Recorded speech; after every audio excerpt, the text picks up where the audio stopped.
The royal decree bore Ailsa's name in blood-red ink, and every wolf in the Highland court watched as the Alpha King's own daughter was dragged before the marble steps where Pack Law had ruled for 300 years. Her wrists were bound with iron chains that burned against her skin, each link forged from the sacred metal that could hold even the strongest shifter. The morning sun cast long shadows across the courtyard, but none as dark as the one that fell across Ailsa MacCillion's heart as she stood before her father, King Fearchar, who refused to meet her eyes. The forbidden bloodline ends today. His voice echoed across the stone walls, cold and absolute. My daughter carries the mark of the Blackthorn Wolves, the very clan we swore a blood oath to destroy. She is no heir to this throne. The crowd's laughter started as a whisper, then grew into a roar that shook the ancient castle walls. Ailsa's crimson hair whipped around her face as she lifted her chin, silver eyes blazing with defiance even as tears threatened to fall.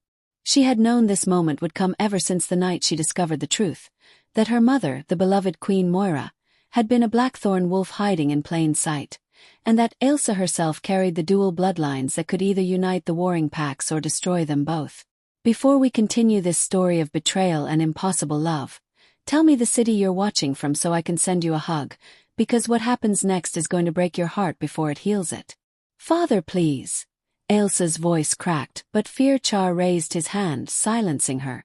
You are no daughter of mine. The royal decree has been signed. You are banished from these lands, stripped of your title, your name, and your birthright. Should you ever return, Pack Law demands your immediate execution. The head councilwoman, Cináed of Clan Douglas, stepped forward with a twisted smile on her weathered face. She had waited 20 years for this moment, ever since she discovered that Queen Moira was not the purebred Highland wolf she claimed to be. Cináed's own daughter, Senga, stood beside the throne, already wearing the silver circlet that should have been Ailsa's. The usurper's eyes gleamed with triumph. Strip her of the royal marks, Cináed commanded, her voice dripping with satisfaction. 2 guards approached Ailsa, one carrying a blade heated white-hot in the forge fires. The traditional punishment for royal betrayal was brutal. They would burn away the sacred wolf tattoos that marked her as heir to the throne, leaving only scars and shame. Ailsa's breath came in sharp gasps as the first guard tore the silk sleeve from her left arm, exposing the intricate silver wolf that ran from her shoulder to her wrist, the mark she had received on her 16th birthday when she had been named crown princess before the entire realm. The heated blade descended.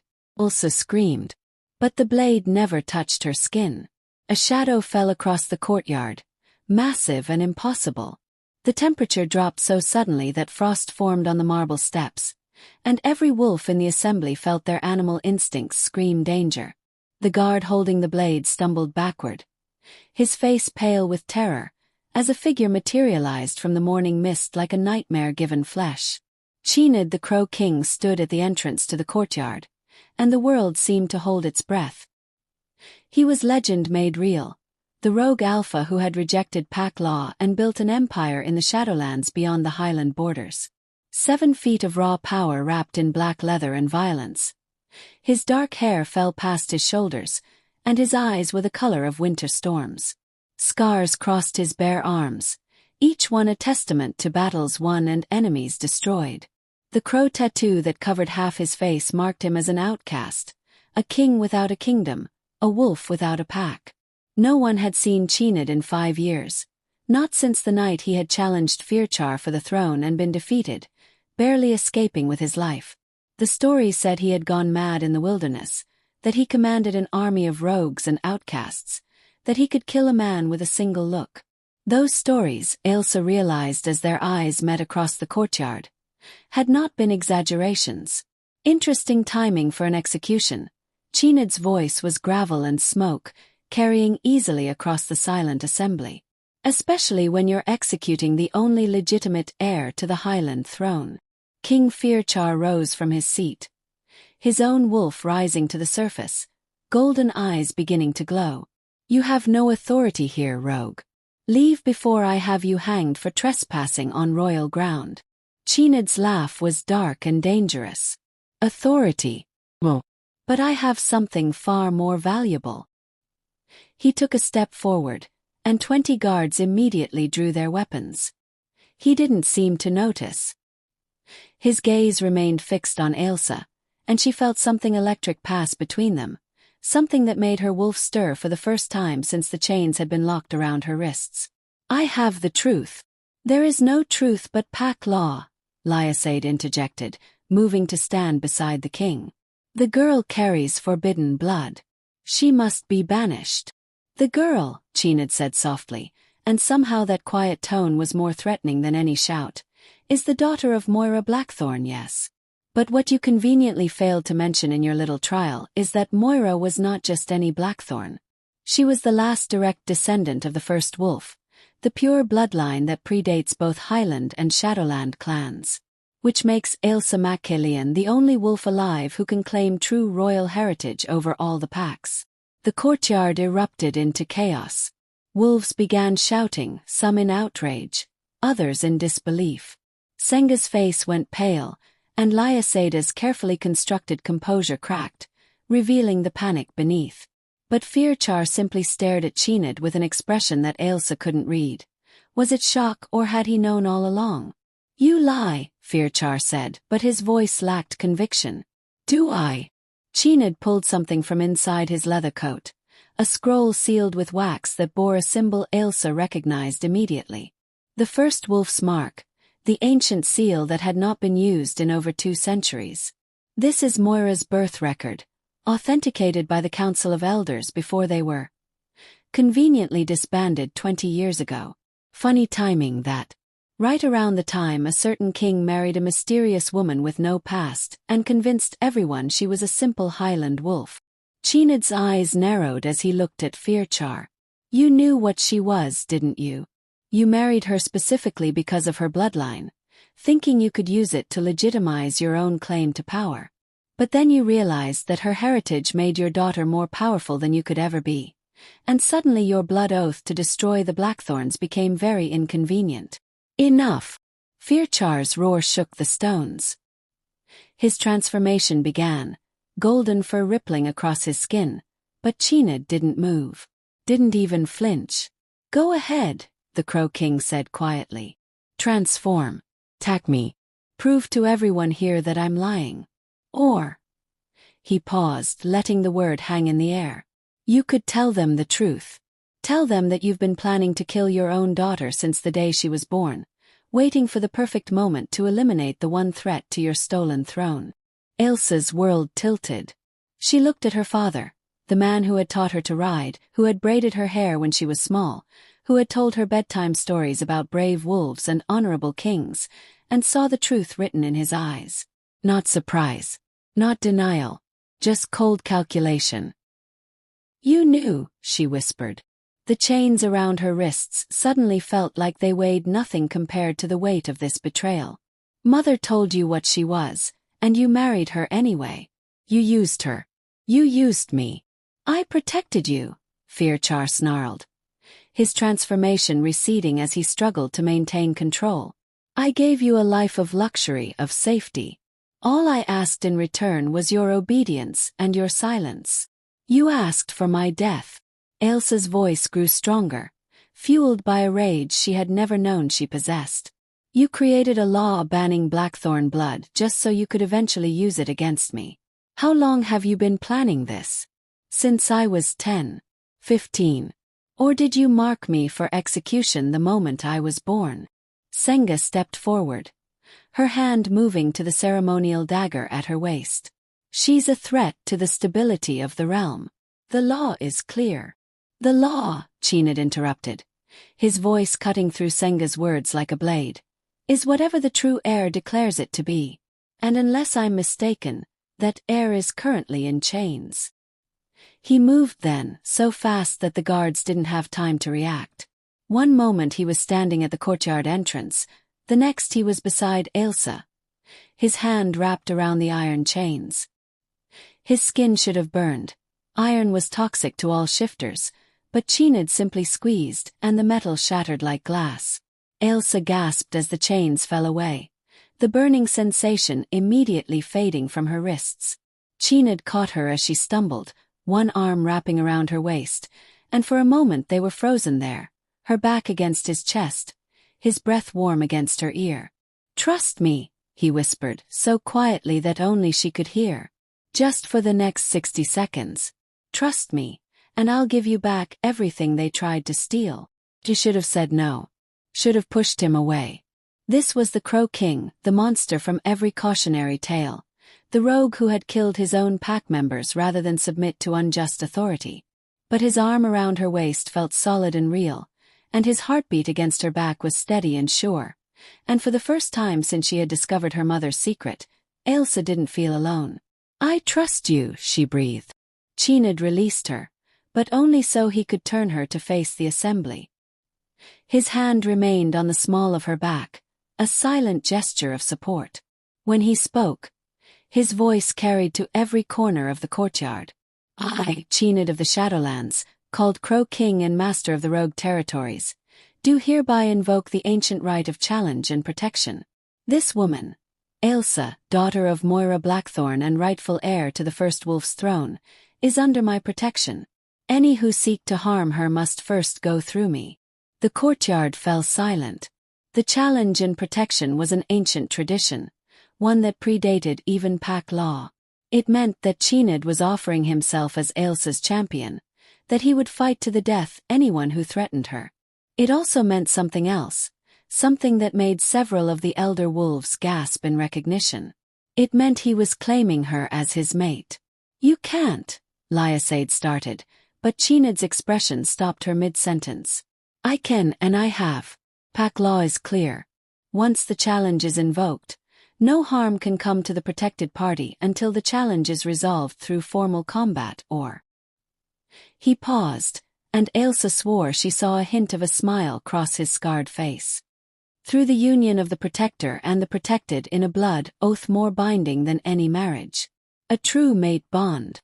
Ailsa's breath caught. She had heard of true mate bonds, of course. They were the stuff of legends, the mythical connection between two wolves whose souls were literally intertwined. But they were supposed to be rare, 1 in a million, and certainly not something that happened between a disgraced princess and a rogue king she had met exactly 3 minutes ago. Except something was happening. She could feel it, a pull in her chest that drew her toward Cináed like gravity, like magnetism, like coming home to a place she had never been. Her wolf, which had been silent and subdued since the chains had first bound her wrists, was suddenly alive and alert, reaching out toward Cináed's wolf with a recognition that transcended logic or reason. "No," Firchar said, but there was desperation in his voice now. "I won't allow it. She's my daughter." "She's your victim," Cináed corrected coldly. "And under ancient law, my right to protect supersedes your right to harm. So here's what's going to happen. You can accept the challenge and face me in single combat, and we both know how that will end. Or you can accept the inevitable and acknowledge Ailsa's true heritage and her claim to the throne. There is a third option," Cináed said, and her smile was vicious. "We could invoke council intervention." The words fell like stones into still water, sending ripples of shock through the assembly. Council intervention was the nuclear option, the one rule that could override even the ancient rites. It required a unanimous vote from all 7 council members, and could only be used in cases of extreme threat to pack stability. If invoked, it would strip Ailsa of all rights and protections, reducing her to the status of a rogue wolf with no pack, no name, and no law to shield her. "You wouldn't dare," Cináed said, but there was uncertainty in his voice for the first time. "Council intervention requires unanimity. You'd need all 7 votes." Cináed's smile widened. "Councilman Alasdair." An elderly wolf stepped forward, his face grim. "I vote for intervention." Councilwoman Ailey, a woman with iron-gray hair, nodded. "Intervention." One by one, the council members declared their votes. For 5. All voting to strip Ailsa of her protections and declare her an enemy of the state. Councilman Tormod. Cináed asked the final member, a middle-aged man who had been Moira's personal advisor before her death. "Your vote decides Ailsa's fate." Tormod looked at Ailsa, and she saw conflict in his eyes. He had known her mother. had perhaps even known the truth about Moira's heritage. For a long moment he said nothing. Then he spoke. "I abstain." The courtyard erupted into chaos. An abstention wasn't the same as a no vote. It meant the council intervention failed, but it also meant that Tormod hadn't been willing to stand up for Ailsa's rights. It was cowardice dressed as neutrality, and everyone knew it. "Coward," Lyasaid spat, but the damage was done. Without unanimity, the council intervention had failed, which meant Cináed's challenge and protection still stood. Firchar looked at his daughter, and for just a moment, Ailsa thought she saw regret in his golden eyes. Then it was gone, replaced by the cold calculation of a king who had just lost a crucial battle but not yet the war. "Fine," he said quietly. "The challenge stands. But hear this, Cináed.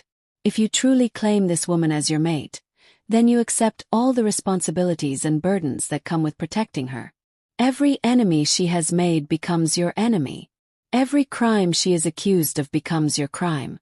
And when the full truth of her bloodline comes to light, when the other packs learn that the Blackthorn line still lives, they will come for her. They will come with armies and fire and fury, and they won't stop until both of you are dead." "Let them come," Cináed said simply. His hand tightened on Ailsa's back. "I've been fighting wars since before your daughter was born. One more won't make a difference." Firchar's expression hardened. "Then you are both banished from Highland territory. You have until sunset to leave these lands. If either of you is found within our borders after dark, the sentence is death." It wasn't the victory Cináed had been hoping for, Ailsa realized. He had wanted to force Firchar to acknowledge her claim, to restore her birthright. Instead, they were both being exiled, sent out into the wilderness together like characters in some dark fairy tale. But at least she wasn't facing it alone. Cináed bowed, the gesture mocking in its formality. "As you wish, your majesty. Come, Ailsa. Let's leave these cowards to their conspiracy and their fake throne." He took her hand, the first time their skin had touched without the barrier of chains or clothing, and Ailsa felt the electric shock of connection race up her arm and straight to her heart. His hand was rough with calluses, warm despite the morning chill, and when his fingers laced through hers, it felt like the most natural thing in the world. Together, they walked through the crowd of jeering wolves. Some threw stones, others spat. Ailsa kept her head high, her silver eyes forward, refusing to give them the satisfaction of seeing her break. Cináed's presence beside her was a shield. His mere proximity enough to keep the bolder wolves from trying anything more violent than words. They were almost to the courtyard gates when a voice called out, "Ailsa!" She turned to see Tormod pushing through the crowd, his face anguished. He pressed something into her hand, a small leather pouch that clinked with the sound of coins. "Your mother wanted you to have this," he whispered urgently. "She gave it to me before she died, made me swear to protect you if the truth ever came out. I'm sorry I couldn't do more, but I was a coward," Ailsa finished, but her voice was gentle. "I know. Thank you for this much at least." Tormod's eyes filled with tears. "She loved you so much. Everything she did, every lie she told was to keep you safe. Remember that when the darkness comes." Before Ailsa could ask what he meant, Cináed was pulling her forward again, through the gates and out into the forest beyond. The moment they crossed the boundary line, Ailsa felt something shift, the last connection to her home, her pack, her entire life, severing like a rope pulled too tight. She had been banished. They walked in silence for nearly an hour, following a narrow path that wound deeper into the old woods. Cináed seemed to know exactly where he was going, moving with the fluid grace of a predator in his element. Ailsa's mind was racing, trying to process everything that had happened. An hour ago, she had been a princess facing execution. Now she was a fugitive traveling with a notorious rogue king who claimed to be her mate. "Why?" she finally asked, breaking the silence. "Why did you help me? You don't know me. We've never even spoken before today." Cináed stopped walking and turned to face her. In the dappled forest light, he looked less like a monster and more like a man, tired, scarred, but somehow still handsome in a rough, dangerous way. "I know you," he said quietly. "Maybe not your name or your story, but I know you. I know what it's like to be born into a power you never asked for. I know what it's like to be betrayed by the people who were supposed to love you. And I know what it's like to be told you're a monster just because of the blood in your veins." He reached out and gently tilted her chin up so she was forced to meet his storm-gray eyes. "Besides, the mate bond doesn't lie. The moment I saw you standing there in chains, my wolf recognized you. It wasn't a choice or a strategy. It was inevitability." Ilsa's heart was pounding. "I felt it too. But how is that possible? Mate bonds are supposed to develop over time, through proximity and shared experience. They don't just appear out of nowhere. They do when the bond is fated." Cináed released her chin but didn't step back.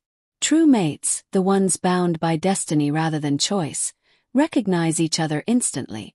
It's rare, almost unheard of, but it happens. Usually when the universe decides two wolves are meant to change the world together." "Change the world?" Ilsa laughed, but there was no humor in it. "I can't even change my own circumstances. I've been stripped of everything. My title, my home, my family. What possible impact could I have on the world?" Cináed's expression grew serious. "You're the last descendant of the first wolf, Ilsa. Do you understand what that means? The first wolf was the original alpha, the one who established the laws and traditions that every pack still follows. Her bloodline was supposed to be the bridge between all wolves, the neutral ground where Highland and Shadowland, pack and rogue, could all coexist." He gestured to the forest around them. "For 300 years, the packs have been divided. We've fought wars over territory, resources, and ancient grudges that no one even remembers the origins of. Thousands have died.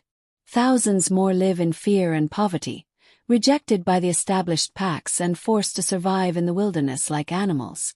But you could unite them. You carry both Highland and Blackthorn blood. You're the living embodiment of the peace we've been fighting for." Ilsa shook her head. "That's a lovely fantasy, but I'm just one woman.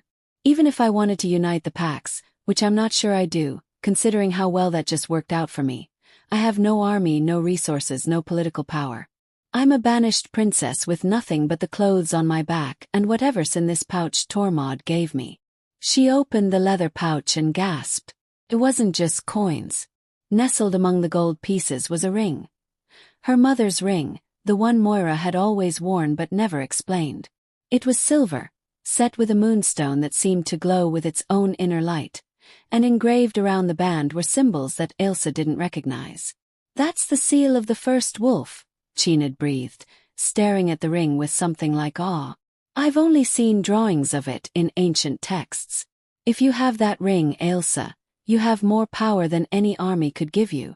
That seal is recognized by every pack, every clan, every wolf alive.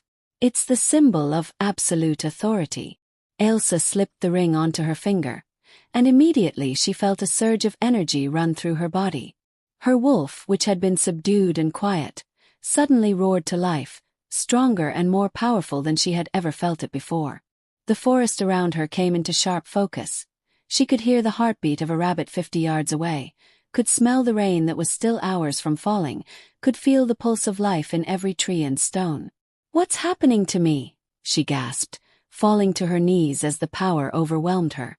Cináed was beside her instantly, his arms around her shoulders. "The ring is awakening your true heritage. Your mother must have been suppressing it somehow, keeping your full power dormant so Char wouldn't realize just how dangerous you could become. But now—" He helped her stand, steadying her as she adjusted to the new sensations flooding through her body. "Now you're becoming what you were always meant to be. A true alpha. A queen." The word hung between them, heavy with implication. Queen. Not princess. Not heir. Queen. As if Cináed already saw her as a ruler in her own right, not just a symbol or a political tool. "I don't know how to be a queen," Ilsa admitted, her voice small. "Neither did I when I became a king," Cináed replied with a slight smile. "But we figure it out as we go. Speaking of which, He pulled away from her and whistled, a sharp sound that echoed through the trees. Within seconds, wolves began to emerge from the shadows. 10, 20, 30 of them, all rogues by the look of their mismatched clothing and battle scars. They moved with military precision, forming a protective circle around Ailsa and Cináed. "My guard," Cináed explained. "They've been watching since we left the castle. I wasn't about to walk into Fearchar's territory without backup, challenge and protection or not." A massive grey wolf approached, transforming mid-stride into a hulking man with a scarred face and cold blue eyes. "We heard everything, boss." Council tried to pull the intervention card, but it didn't stick. "What's the plan?" Cináed looked at Ailsa, and she realized he was waiting for her decision. These were his wolves, his people, but he was giving her the choice about what happened next. She thought about her father, sitting on his stolen throne. About Cináed and Senga, already planning how to consolidate their power. About all the wolves who had laughed as she was dragged through the courtyard, who had thrown stones and jeered at her humiliation. Part of her wanted revenge. Wanted to march back to that castle with Cináed's army and tear down everything her father had built on lies and betrayal. But another part, the part that her mother had carefully nurtured, the part that carried the first wolf's legacy, knew that vengeance would only perpetuate the cycle of violence. "We go to the Shadowlands," she said finally, her voice stronger than she felt. "If Cináed is right, if I really can unite the packs, then I need to start with the wolves who have been cast out and forgotten. The rogues, the outcasts, the ones who have no voice and no home. If I can earn their loyalty, their trust, then maybe, just maybe, we can build something new. Something better than what the old packs have become." The grey wolf looked skeptical. "That's a pretty speech, princess, but words don't mean much in the Shadowlands. You'll need to prove yourself. Prove you're not just some pampered royal slumming it with the rogues until Daddy takes you back." "Donnell," Cináed said, a warning in his voice, but Ailsa held up her hand. "No, he's right. I haven't earned your trust. I haven't earned anything." She looked around at the circle of hardened warriors, meeting each of their eyes in turn. "But I'm willing to work for it. I'm willing to fight for it. And I'm willing to die for it, if that's what it takes to make things right." Donnell studied her for a long moment, then slowly nodded. "We'll see. Actions matter more than words in our world. But..." He glanced at Cináed. "If the Crow King says you're his mate, that counts for something. He's never steered us wrong before." "Thank you," Ailsa said quietly. They traveled for 3 more days, moving deeper into the wild territories that bordered the Shadowlands. Ailsa learned quickly that life with the rogues was nothing like her privileged upbringing in the castle. They slept on the ground, ate whatever they could hunt or forage, and kept watch in shifts because danger could come from any direction. But she also learned that the rogues had a fierce loyalty to each other, a bond forged in shared hardship and mutual survival. They told stories around the campfire at night, tales of battles won and comrades lost, of narrow escapes and hard-earned victories. And slowly, cautiously, they began to include Ailsa in their circle. Cináed was a constant presence at her side, teaching her the skills she would need to survive in this new world. How to track prey through the forest. How to fight with tooth and claw instead of relying on weapons. How to read the subtle signs in nature that warned of approaching danger. He was patient with her mistakes, encouraging when she succeeded, and never once made her feel weak or inadequate. And at night, when the others were asleep and it was just the 2 of them on watch, they talked. Really talked. In a way Ailsa had never been able to talk with anyone at court. She told him about her mother, about the secret lessons Moira had given her in the old ways, the traditional magic and wolf lore that the modern packs had mostly forgotten. About how Moira had died when Ailsa was 15, officially from an illness but in reality from poison, something Ailsa had only figured out years later, when she found the empty vial hidden in her father's private study. Cináed told her about his own past, about growing up as the son of a Highland alpha who ruled through fear and brutality. About the day he had challenged his father's authority and been branded a traitor, forced to flee with a handful of loyal followers. About building an army from nothing, gathering the outcasts and rejects and forging them into a force that even the established packs had learned to fear. "Why the crow?" Ailsa asked one night, tracing the black tattoo that covered half his face with her fingertips. They had grown comfortable with casual touch over the past few days, the mate bond pulling them together even as they both tried to maintain some semblance of propriety. Cináed captured her hand and pressed a kiss to her palm, sending shivers down her spine. Crows are survivors. They're intelligent, adaptable, and they thrive in places where other creatures would die. They're also symbols of transformation, death and rebirth. When I left the Highland Pack, I died to my old life and was reborn as something new. The crow felt right. "It suits you," Ailsa murmured. "Though I think you're more than just a survivor. You're a builder, leader. These wolves would follow you into hell if you asked them to. Would you?" The question was soft, almost vulnerable. Ailsa met his storm-gray eyes and felt the truth settle into her bones. "Yes, I would follow you anywhere." The kiss was inevitable. His lips met hers with a gentleness that contradicted his fearsome reputation, and Ailsa felt the mate bond flare to life between them, a golden thread connecting their souls. This was right. This was real. Everything else, the banishment, the betrayal, the uncertain future, faded away until there was only this moment, only the two of them and the undeniable truth of what they were to each other. When they finally pulled apart, both breathing hard, Cináed rested his forehead against hers. "I should apologize for moving too fast, but I won't. I've waited my whole life for you, Ailsa. I didn't even know I was waiting, but the moment I saw you, everything made sense." "Don't apologize," she whispered. "I feel it too."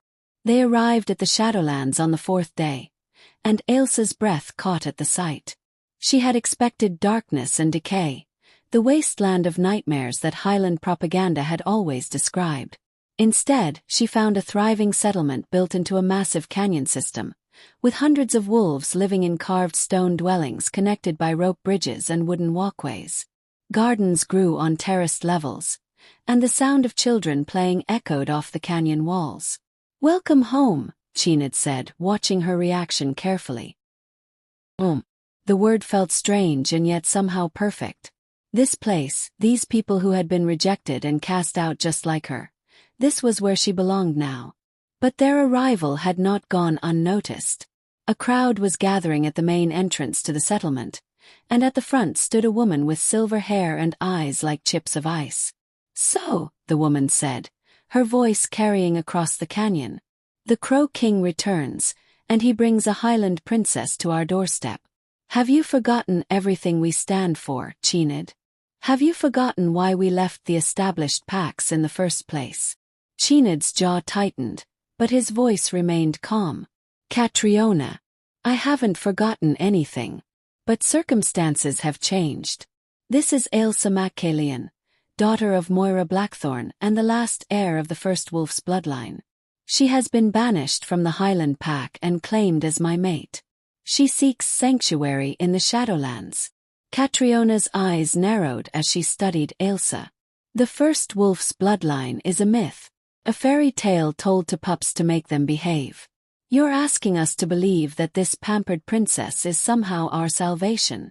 "I'm not asking you to believe anything," Ailsa said, stepping forward before Cináed could respond.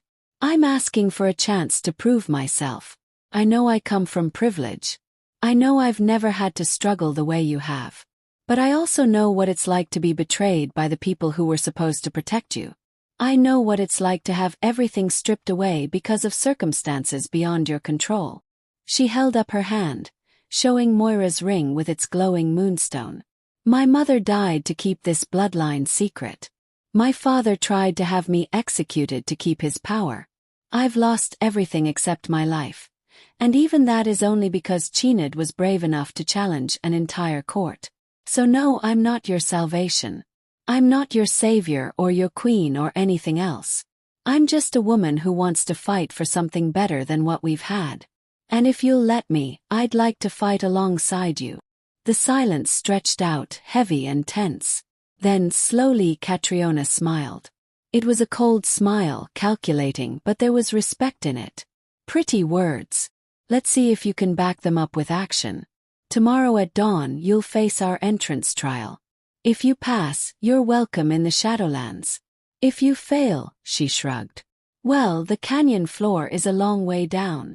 That night, as Ailsa lay in the small stone dwelling that Cináed had prepared for her, she felt the weight of everything crashing down.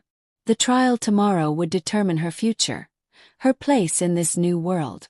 But more than that, it would determine whether she had the strength to be the person she claimed to be. The leader these wolves needed, the partner Cináed deserved, the heir to a legacy that had been buried for too long. She must have dozed off because she woke to find Cináed sitting beside her bed, his hand gently stroking her hair.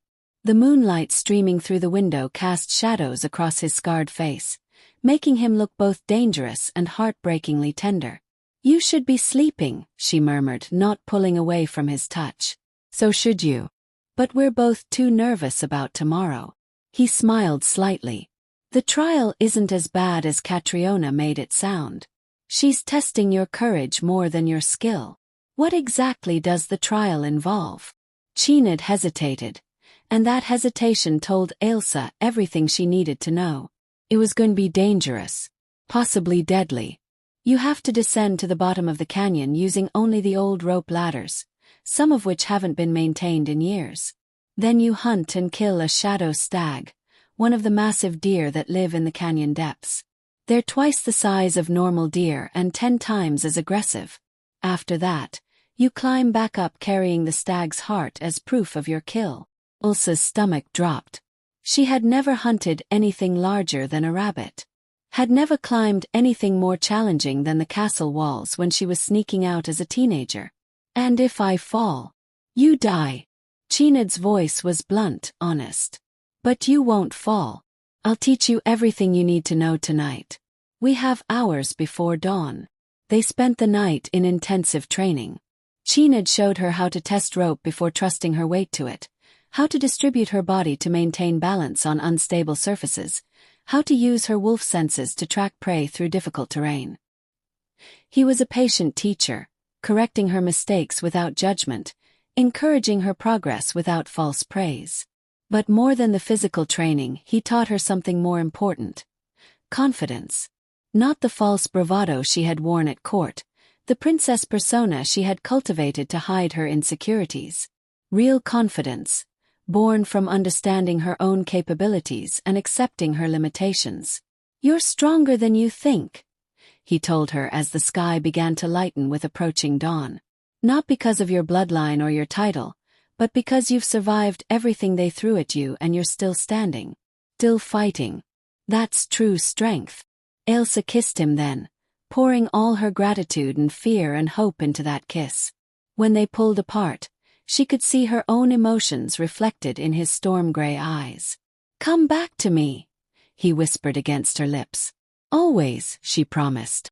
The entire settlement gathered at the canyon edge as the sun rose, painting the rocks in shades of gold and crimson. Catriona stood at the front, her expression unreadable as Ailsa approached the ancient rope ladder that descended into shadow. "The rules are simple," Catriona announced, her voice carrying across the assembled crowd. "Descend to the canyon floor. Hunt a shadow stag. Return with its heart.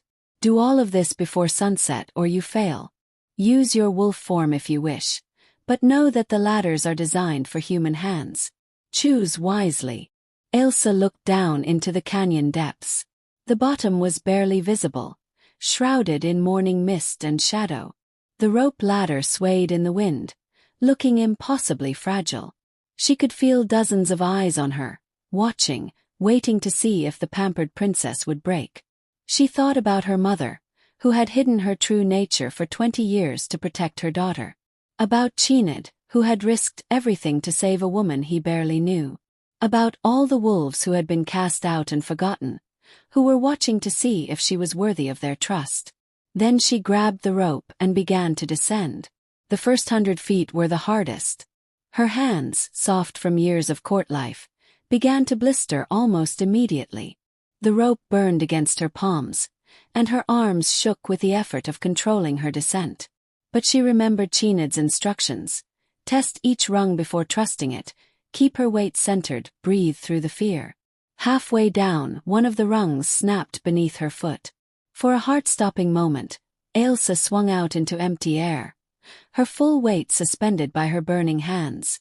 The crowd above gasped, and she heard Cináed shout her name. But she didn't fall.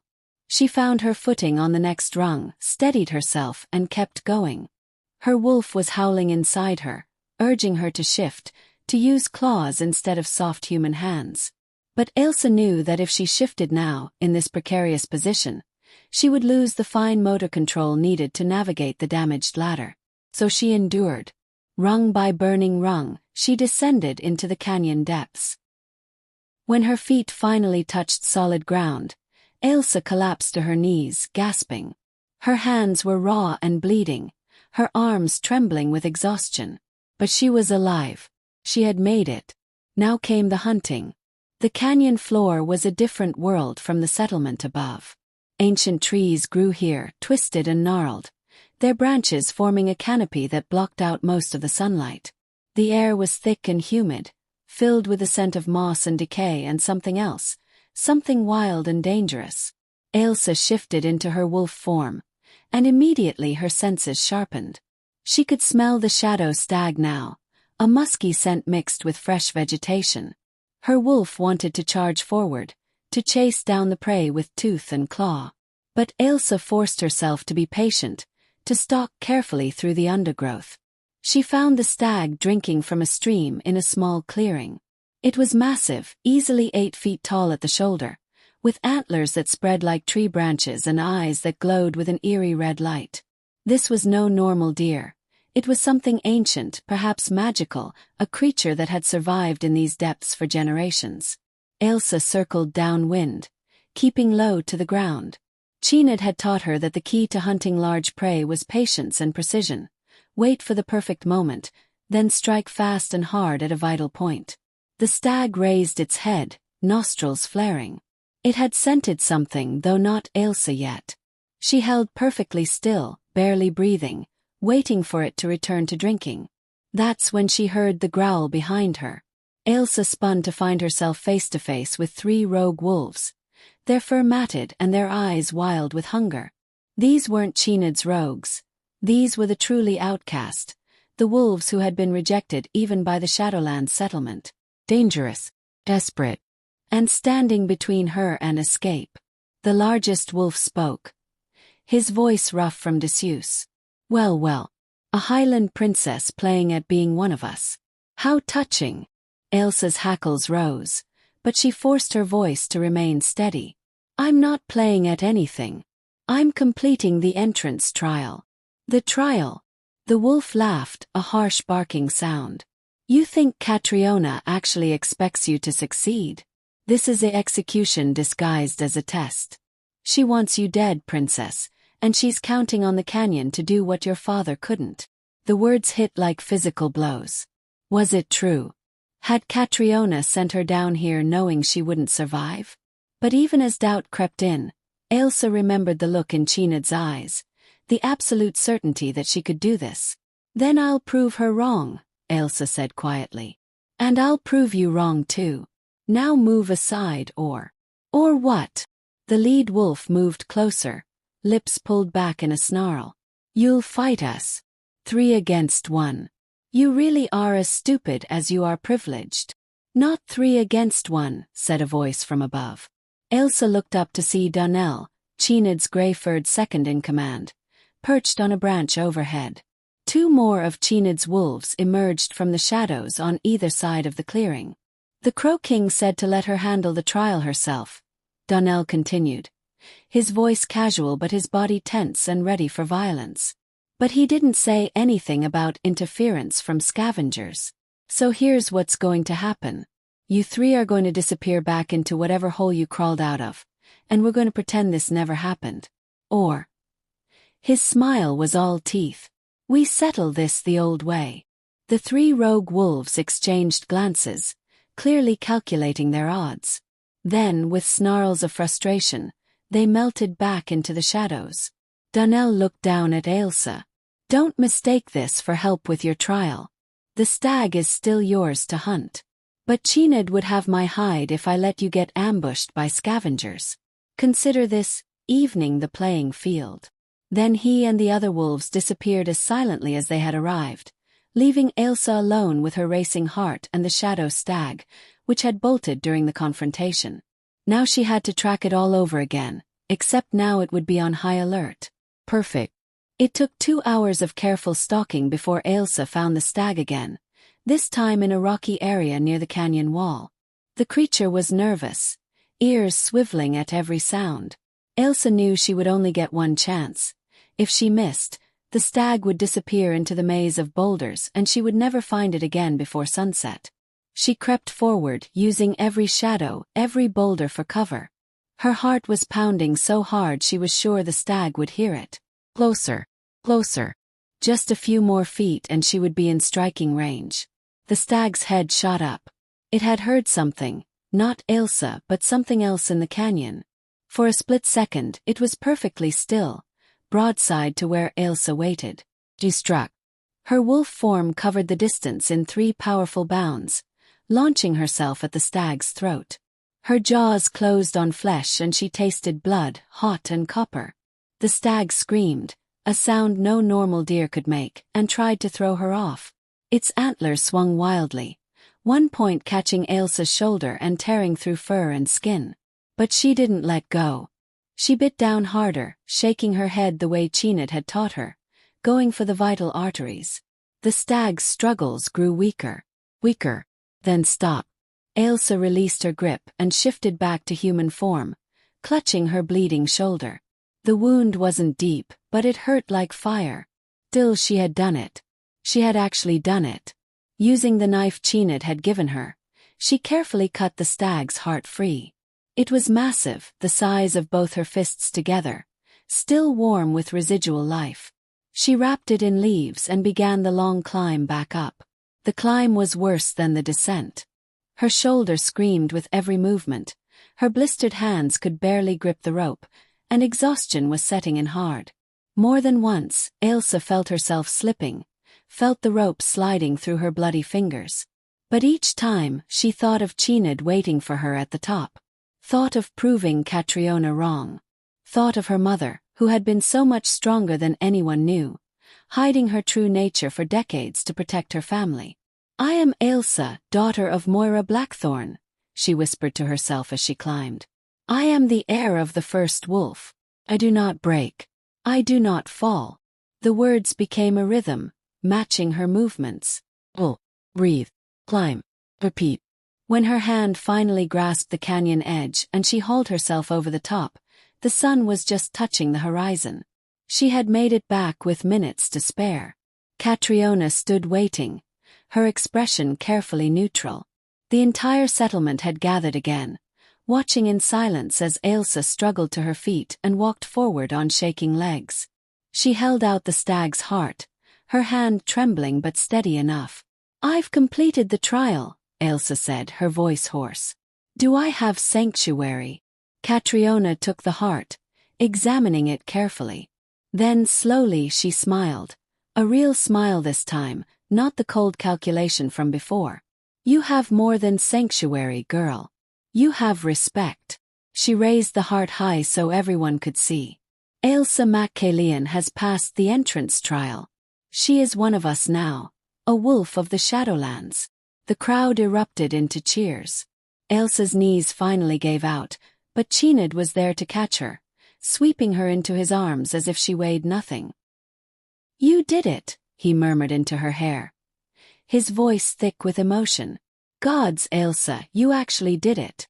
Told you I would come back to you, she managed. Then everything went black. She woke 3 days later in Cináed's dwelling, her shoulder bandaged and her hands wrapped in healing salves.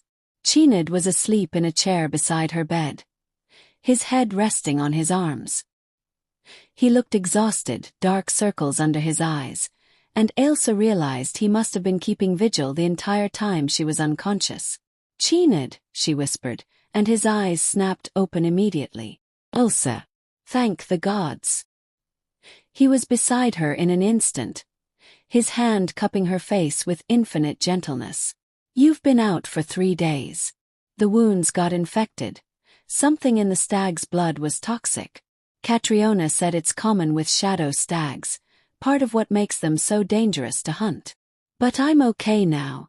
Ailsa tried to sit up and immediately regretted it as pain lanced through her shoulder. Easy. You need to rest. The infection is gone, but you're still weak. Cináed helped her settle back against the pillows. A lot has happened while you were recovering. Things are complicated. Ailsa's heart sank. What kind of complicated? The Highland Pack knows you survived. Worse, they know you passed the entrance trial and have been accepted into the Shadowlands. Your father is calling it an act of war, claiming that I kidnapped you and forced you to join the rogues. He's demanded the Council of All Packs convene to address the situation. The Council of All Packs was the highest authority in the wolf world, a gathering of representatives from every major pack and territory. It was rarely called, only in cases of extreme crisis or when disputes threatened to escalate into full-scale war. He's going to try to force the council to order my execution, isn't he? Ailsa said quietly. Cináed nodded grimly. Or at minimum, order your return to Highland custody. Either way, it's bad. The council is already skeptical of the Shadowlands. We're too independent, too willing to challenge traditional authority. If your father can paint this as an aggressive act on our part, he might convince them to sanction us. Cut off our trade routes, force the other packs to treat us as enemies. Then we go to the council meeting, Ailsa said, surprising herself with the firmness in her voice. We tell them the truth. Show them the evidence of my mother's bloodline. Prove that my father is the one breaking sacred law by trying to kill the rightful heir. It's not that simple. The council meets on neutral ground, in the old temple at the border between Highland and Lowland territories. If we go there, we'll be surrounded by packs loyal to your father. It could be a trap. It could also be our only chance to tell our side of the story. Ailsa reached for his hand, lacing her fingers through his. Cináed, we can't hide in the Shadowlands forever. Eventually this will come to a head. Better to face it on our terms when we're prepared, than to wait for your father to build an army and come to us. Cináed was quiet for a long moment, his thumb tracing circles on the back of her hand. You're right. I know you're right. But the thought of walking you into danger, into a room full of wolves who want you dead. I've already faced death and survived, Ailsa reminded him gently. And I won't be alone this time. I'll have you beside me. That makes all the difference. The Council of All Packs convened 2 weeks later, giving Ailsa just enough time to recover from her injuries and prepare for the confrontation ahead.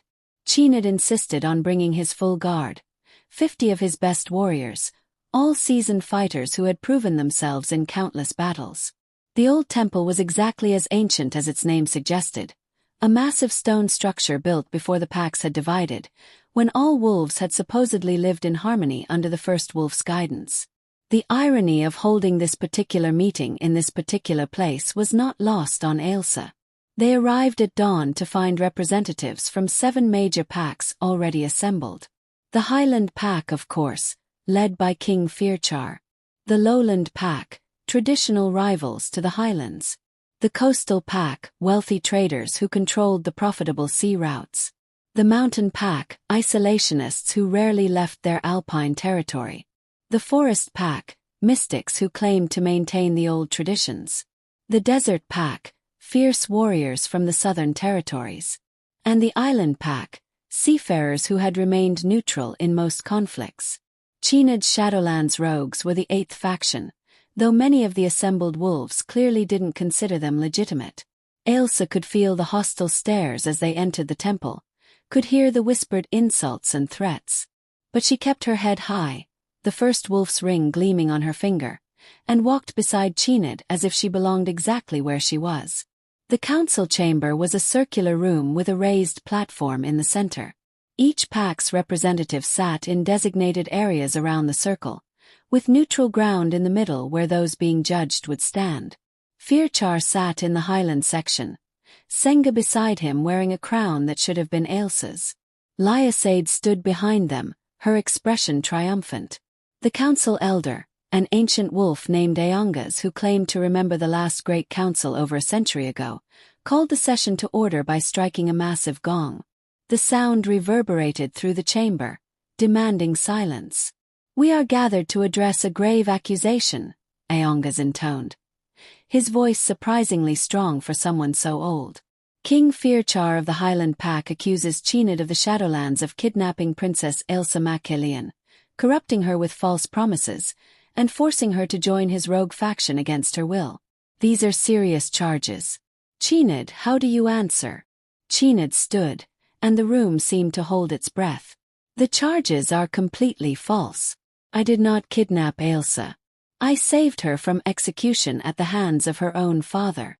The chamber erupted in chaos. Wolves shouted, some in outrage, others in disbelief. Aongas struck the gong again, restoring order. "That is a serious counter-accusation," Aongas said gravely. "King Fearchar, did you order your daughter's execution?" Fearchar stood slowly, his expression sorrowful, a masterful performance for someone who had tried to have his own child killed. "I ordered her banishment, yes. She violated our most sacred law by carrying the blood of our sworn enemies, the Blackthorn Wolves. Pack law was clear. She could no longer remain in Highland territory." "Banishment is not execution," one of the coastal pack representatives pointed out. "It becomes execution when you strip someone of all protection and send them into the wilderness alone," Cináed countered. Fearchar knew exactly what he was doing. He couldn't afford to kill her openly, so he created circumstances where she would die anyway and he could claim it wasn't his fault. "These are mere allegations," Liasaid spoke up from behind Fearchar. "Where is your proof? Where is your evidence that the king intended anything more than lawful banishment?" This was it. The moment they had been preparing for. Ailsa stood, and all eyes turned to her. "I have proof," she said clearly. "And it's not just proof of my father's betrayal. It's proof that challenges the very foundation of pack law as you understand it."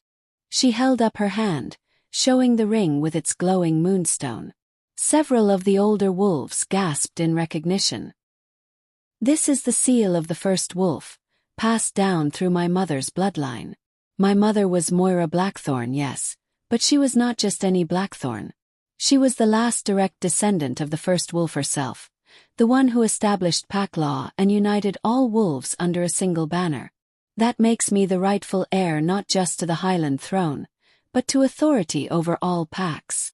The chamber erupted again, this time in genuine shock. Even Aongas looked shaken, his ancient eyes fixed on the ring with something like awe. "Impossible," Fearchar said, but his voice lacked conviction. "The first wolf's bloodline died out centuries ago." "It went into hiding," Ailsa corrected, "because wolves like you hunted them. The first wolf believed in unity, in cooperation between all packs. But the alphas of her time wanted power for themselves, so they divided the territories and created the rigid hierarchies we have today.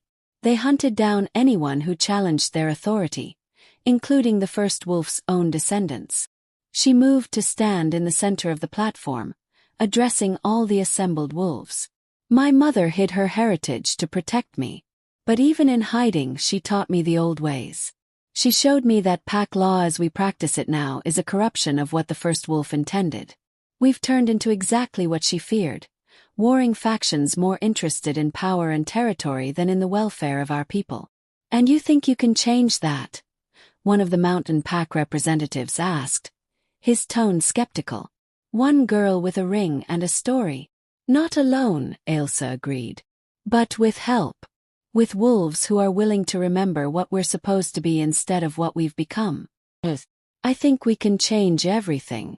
Aongas raised his hand for silence. "The seal of the first wolf is not something that can be faked. Its magic is unique, unmistakable. If Ailsa truly carries that ring, if it answers to her as its rightful bearer, then her claim has merit. We must test it." "Test it how?" Cináed asked warily. "The old way.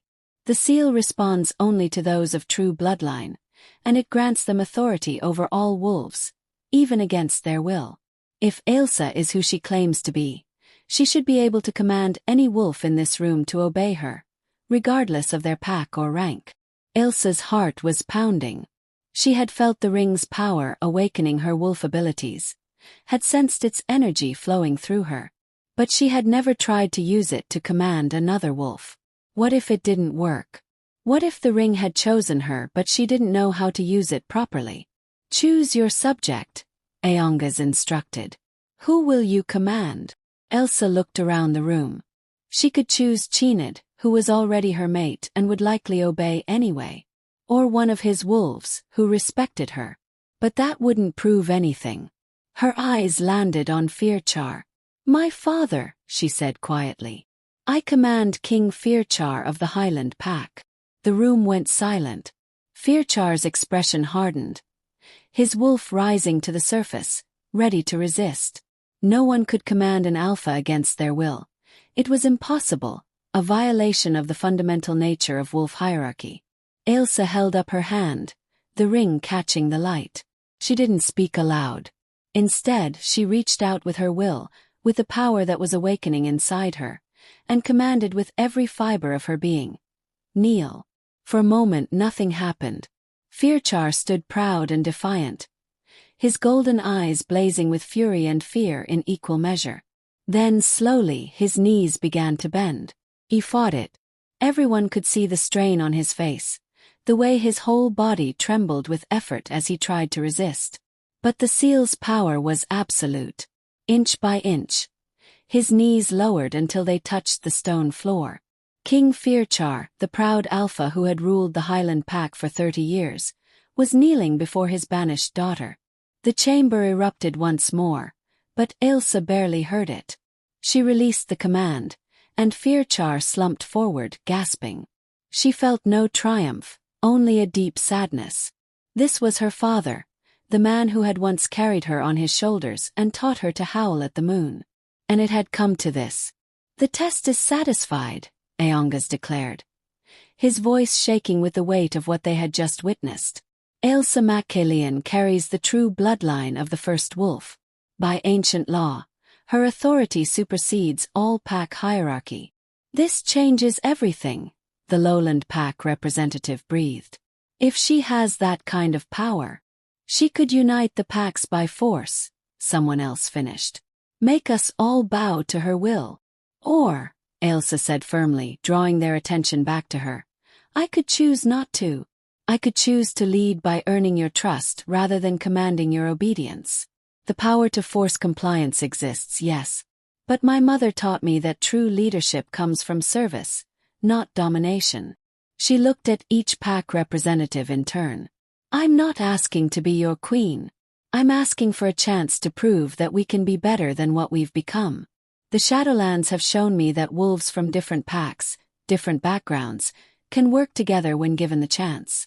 Can build something beautiful from the ruins of what was broken. Beautiful words, Lysaid sneered. But words don't feed hungry pups or protect vulnerable territories. The pack system exists for a reason. Without strong hierarchy, without clear authority, there would be chaos.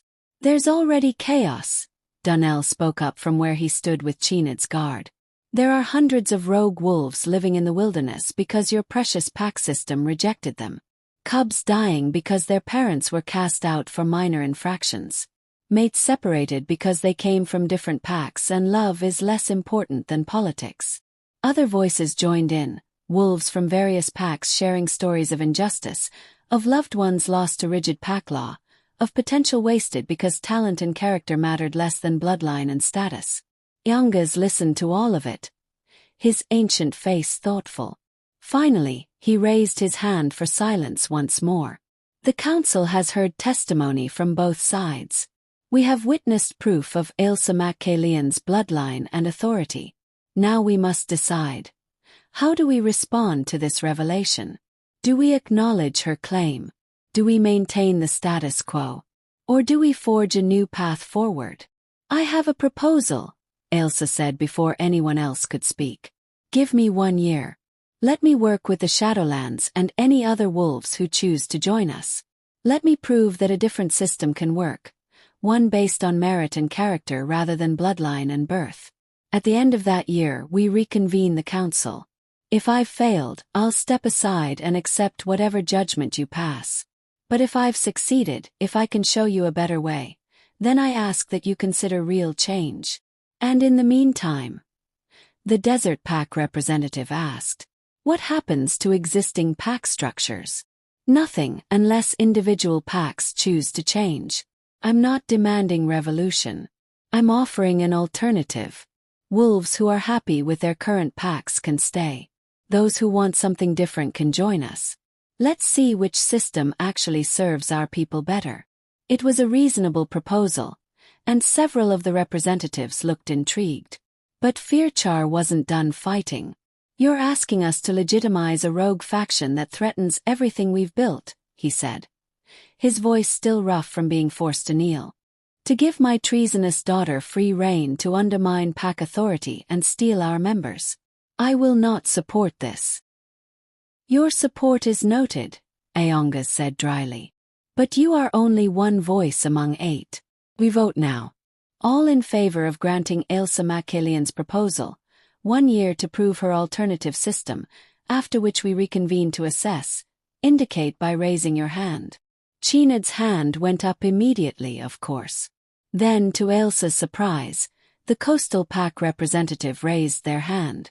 Then the Island Pack, the Forest Pack, even the Lowland Pack, traditional rivals to the Highlands.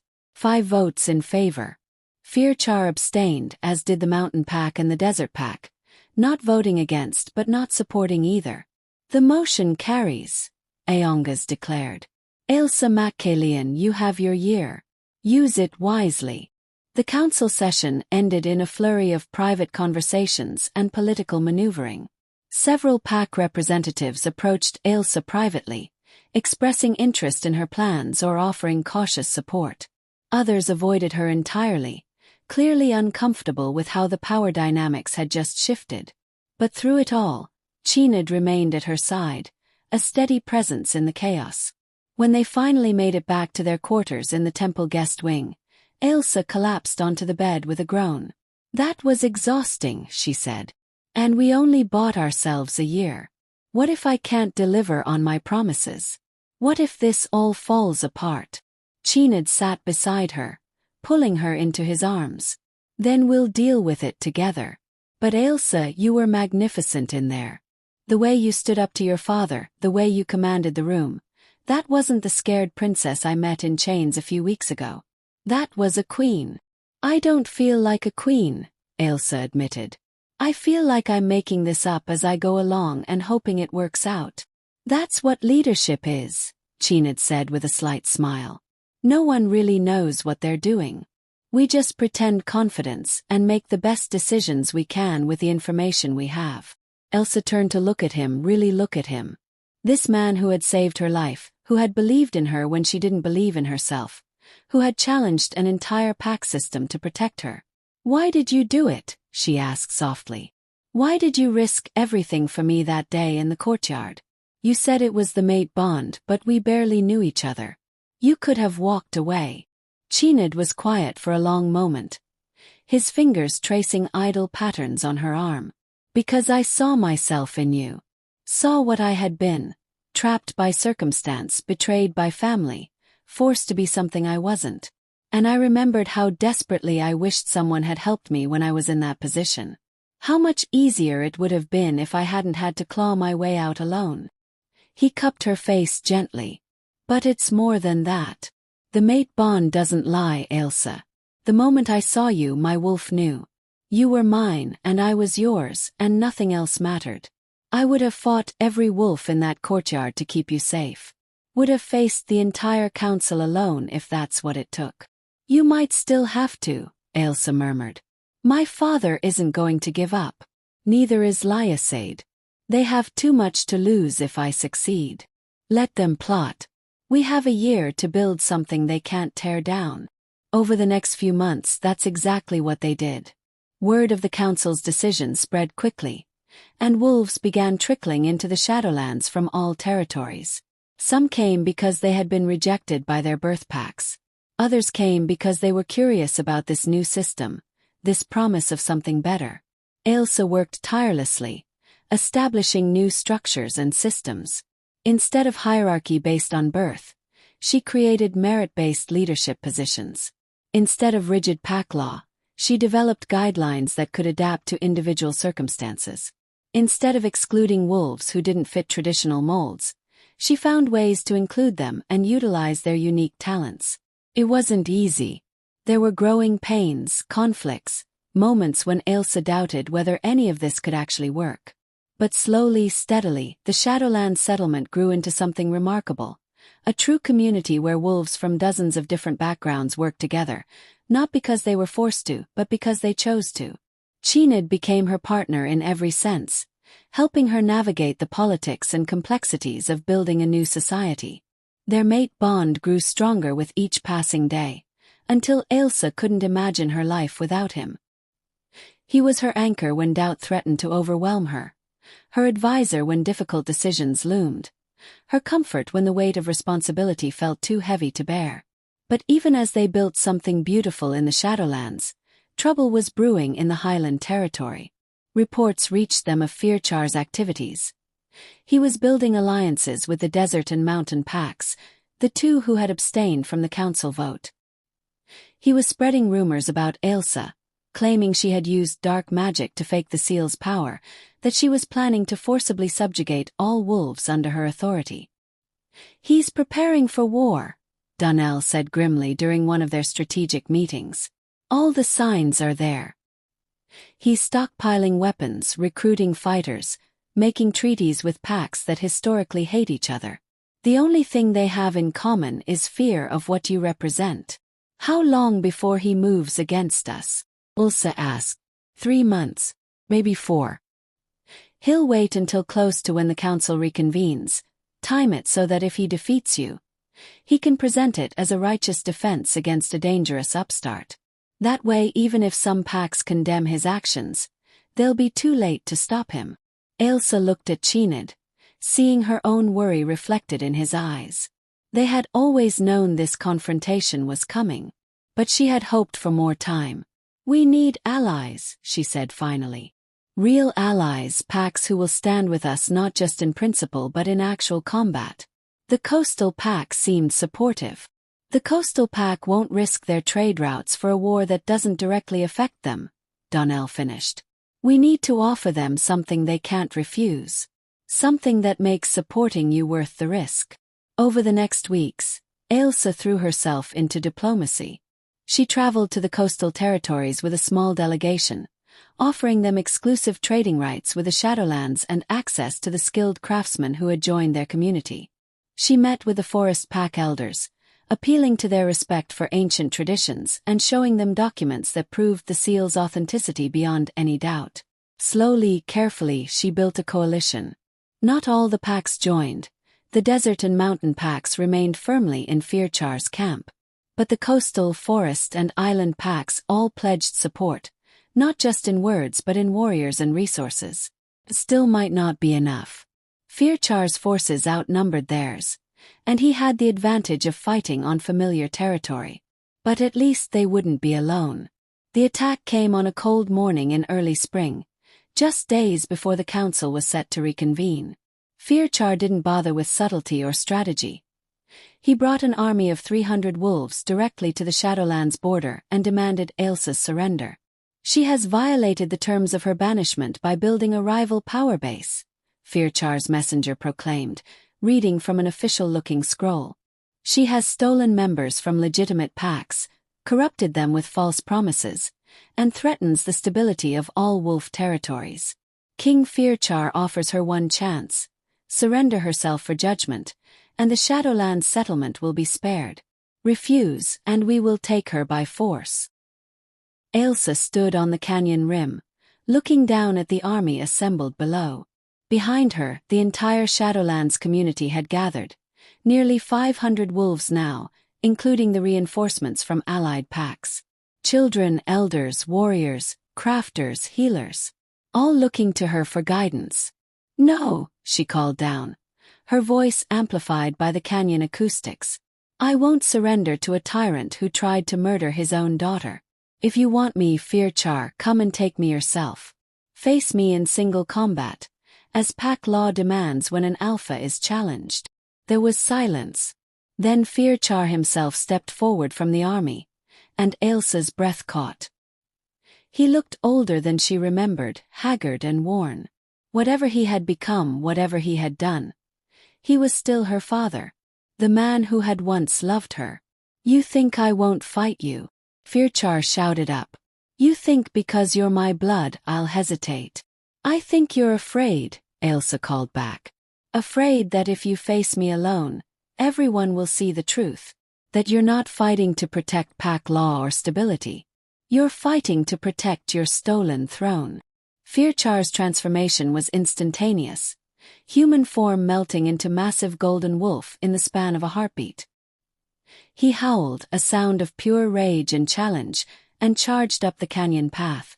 Cináed moved to intercept, but Ailsa stopped him with a hand on his chest. "This is my fight. He's my father. It has to be me." "Ailsa, trust me," she said, echoing the words he had spoken to her all those months ago in the courtyard. "Just trust me." Then she shifted, her own wolf form emerging, silver and crimson, marked with the glowing symbols that had appeared when she first put on her mother's ring. She was smaller than Fearchar, less experienced in combat. But she carried something he didn't, the absolute conviction that she was fighting for something worth dying for. They met halfway up the path in a collision of fur and fangs. Fearchar's experience showed immediately. His strikes were precise, targeting vulnerable joints and soft tissue. Ailsa's shoulder, barely healed from the shadow stag attack, reopened within seconds, blood matting her silver fur. But she didn't back down. She used her smaller size to her advantage, darting beneath his attacks, going for his legs to destabilize him. One of Cináed's lessons came back to her. A smaller wolf can beat a larger one if she's willing to be patient. Wear them down. Make them waste energy. They fought for what felt like hours but was probably only minutes. Ailsa's world narrowed to teeth and claws, to the rhythm of attack and dodge, to the metallic taste of blood, both her own and her father's. Then Fearchar made a mistake. He overextended on a lunge, and for just a second his throat was exposed. Ailsa struck, her jaws closing on the vulnerable flesh. Not hard enough to kill, she couldn't bring herself to do that, but hard enough to make her point. She held him there, pinned, feeling his pulse hammering against her teeth. One bite. That's all it would take to end this, to remove the threat he posed forever. But she released him instead. Fearchar shifted back to human form, gasping, blood streaming from the wounds on his throat. "Why?" he choked out. "Why didn't you finish it?" Ailsa shifted as well, standing over him in human form. "Because I'm not you. Because I don't believe that killing our enemies is the only way to win. And because despite everything you've done, you're still my father. I still remember the man you used to be, before power corrupted you." She held out her hand to help him up. For a long moment, Fearchar just stared at it. Then slowly he reached up and grasped it. The watching armies erupted into shocked murmurs. Ailsa helped her father to his feet, supporting him as he swayed. "I could have killed you a dozen times," Fearchar said quietly, so only she could hear. "That day in the courtyard when you were in chains. Any day since. But I couldn't do it. Couldn't quite bring myself to give the final order." "I know," Ailsa said. "Part of you still loved me. Still remembered that I was your daughter before I was a threat to your power." Fearchar's laugh was bitter. "Love. What good is love when it makes you weak? When it prevents you from doing what must be done?" "Love isn't weakness," Ailsa said firmly. "It's the only thing that makes us strong. Without it, we're just animals fighting over territory. With it, we're something more. Something better." She turned to address both armies, her voice carrying across the canyon. "This war is over before it truly began. King Fearchar and I have reached an understanding. He returns to the highlands with his forces. The Shadowlands remains independent. And when the council reconvenes in 3 days, we present a united proposal. A new system where packs maintain their autonomy but cooperate through voluntary alliance rather than forced hierarchy. You're letting him go, someone from the Shadowlands crowd shouted. After everything he did. I'm choosing to build a future instead of punishing the past, Ailsa responded. If we want to create something better, we have to be willing to forgive. Not forget, never forget, but forgive. Fearchar looked at his daughter, and for the first time in years, Ailsa saw genuine emotion in his eyes. Your mother would be proud of you. Proud of who you've become. She would be disappointed in what you became, Ailsa said quietly. But maybe it's not too late to change that. Fearchar didn't answer. He simply turned and walked back down the canyon path, his army parting to let him through. One by one they followed him, until the Shadowlands border was clear once more. Cináed appeared at Ailsa's side, his hand finding hers. That was either the bravest thing I've ever seen, or the most foolish. Possibly both. Definitely both, Ailsa agreed with a shaky laugh. The adrenaline was wearing off, and she could feel every injury, every bruise and cut from the fight. But it was the right thing to do. I'm sure of it. 3 days later, the Council of all Packs reconvened in the old temple. This time the atmosphere was completely different. There was tension, yes, but also anticipation. Oh. The possibility of genuine change hung in the air like electricity before a storm. Ailsa stood before the council once more, but this time she wasn't alone. Cináed stood beside her, his presence a silent statement of unity. Representatives from the Shadowlands community stood behind them, rogues and outcasts who had found purpose, who had built something beautiful from nothing. Eongas struck the gong, calling the session to order. We have gathered to assess the results of Ailsa MacCailian's 1-year trial. The council will hear testimony, examine evidence, and render judgment on whether her alternative system has merit. Ailsa, you may begin. Ailsa stepped forward, and this time there was no trembling in her voice, no fear in her heart. She had faced death and betrayal and impossible odds. This was just another challenge to overcome. A year ago, I stood before you as a banished princess with nothing but a ring and a promise. Today, I stand before you as the leader of a thriving community of 500 wolves from 23 different territories and backgrounds. We have built a society where merit matters more than birth, where cooperation replaces competition, where every wolf has a voice in decisions that affect their lives. She gestured to the representatives behind her. These wolves are craftsmen, warriors, healers, teachers, farmers. They were rejected by the traditional pack system, told they weren't good enough, weren't pure enough, weren't obedient enough. But in the Shadowlands, they've proven that the system was the problem, not them. One by one, Shadowlands wolves stepped forward to give testimony. A young healer who had been cast out for questioning outdated medical practices. A warrior who had been rejected for refusing to execute a prisoner he believed was innocent. A teacher who had been silenced for teaching history that contradicted official pack narratives. Their stories painted a picture of a system that valued conformity over creativity, obedience over integrity, tradition over truth. When the last testimony was given, Eongas leaned forward. This is compelling evidence that your system works on a small scale. But can it work for thousands of wolves across multiple territories? Can it maintain stability without the rigid structures that have governed us for centuries? I believe it can, Ailsa said. But I'm not asking you to replace the current system entirely. I'm proposing something more flexible, a confederation of packs, each maintaining their own internal structure but agreeing to common principles. Freedom of movement between territories.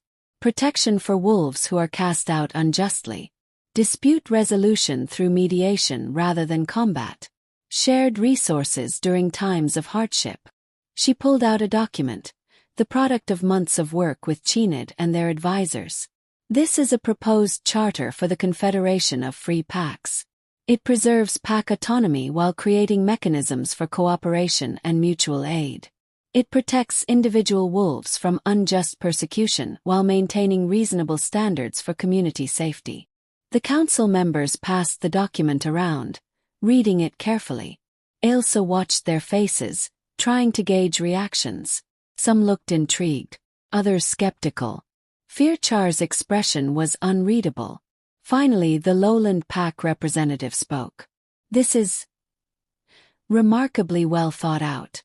It addresses most of my concerns about losing pack cohesion while creating frameworks for the kind of cooperation we desperately need. I support it." One by one, the other representatives weighed in. The coastal pack supported it, seeing economic advantages in free trade and movement. The island pack supported it, appreciating the diplomatic solutions to conflicts. The forest pack supported it, recognizing echoes of the ancient traditions they valued. Even the mountain pack, after long consideration, agreed to a trial period. That left only Fearchar and the desert pack.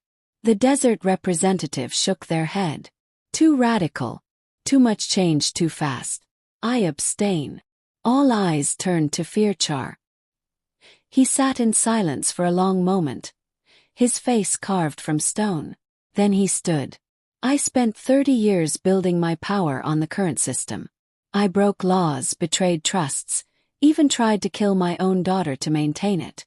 And for what? To rule over wolves who feared me but didn't respect me. To build a legacy of tyranny and lies." He looked directly at Ailsa. "My daughter showed me mercy when I deserved none. She chose forgiveness when vengeance would have been easier. She built something beautiful while I built something broken." Fearchar's voice grew stronger. "I support the Charter, not because I expect forgiveness for my crimes, not because I hope to regain power in this new system, but because it's right, because it's what my wife died trying to protect, and because my daughter is a better leader than I ever was or could be." The chamber was silent. Then Aongas struck the gong one final time. "The vote is 7 in support, 1 abstention. The Confederation of Free Packs is hereby established. Ailsa MacCailín, as bearer of the first wolf seal and architect of this new system, you are recognized as the Confederation's first High Queen, not to rule over the packs, but to serve as arbiter, mediator, and guardian of the Charter." Cináed stepped forward then, and before Ailsa could react, he knelt before her. Not as a subject kneeling before a ruler, but as a partner acknowledging their equal partnership. "My queen," he said, his storm-gray eyes meeting hers with infinite tenderness and pride. The title that had once been mockery, that had been used to humiliate her as she was dragged through the courtyard in chains, was now spoken with reverence and love. Ailsa helped him stand, then turned to address the council one final time. "I accept this responsibility with humility and determination. I promise to serve all wolves fairly, to uphold the principles we've established, and to build a future where no one has to choose between their integrity and their survival, where love is stronger than law, and compassion guides our actions more than tradition." She looked out at the assembled representatives, at Cináed beside her, at the Shadowlands wolves who had believed in her when no one else would. "They laughed when I was banished. They mocked me as I was dragged through the courtyard in chains. They called me traitor, mongrel, unworthy of the throne." Her voice grew stronger, filling the chamber with absolute conviction. "But I am Ailsa MacCailín, daughter of Moira Blackthorn, heir to the first wolf, and High Queen of the Confederation of Free Packs. I was forged in betrayal and tempered in exile. I was saved by a rogue king who saw worth where others saw only weakness. And I have built something that will outlast every empire built on fear and force." She smiled, fierce and radiant. "So let them laugh. Let them mock. Let them doubt. We will prove them wrong. Not with violence or domination, but with the simple revolutionary act of treating every wolf as worthy of dignity and respect. Together," Cináed added, his hand finding hers, "we'll change everything." And in the weeks and months that followed, they did exactly that. The Confederation grew, pack by pack, as wolves saw what was possible when cooperation replaced competition. Borders that had been closed for centuries opened. Wolves who had been enemies for generations worked together to solve common problems. There were challenges, of course. Setbacks and conflicts and moments of doubt. But every time things got difficult, Ailsa remembered standing in that courtyard with chains around her wrists, remembered the sound of laughter as she was banished from her home. And she remembered the moment Cináed had appeared like a dark angel, had shattered her chains and called her "my queen," when she had every reason to believe she was nothing. That memory, more than any title or power, gave her the strength to keep fighting for a better world. Because she had learned the most important lesson of all: true queens aren't crowned by councils or born into power. They're forged in fire, tested by betrayal, and crowned by the loyalty of those who choose to follow them not because they must, but because they want to. And Ailsa MacCaillion, once a banished princess, now High Queen of the Confederation of Free Packs, would spend the rest of her life proving worthy of that choice.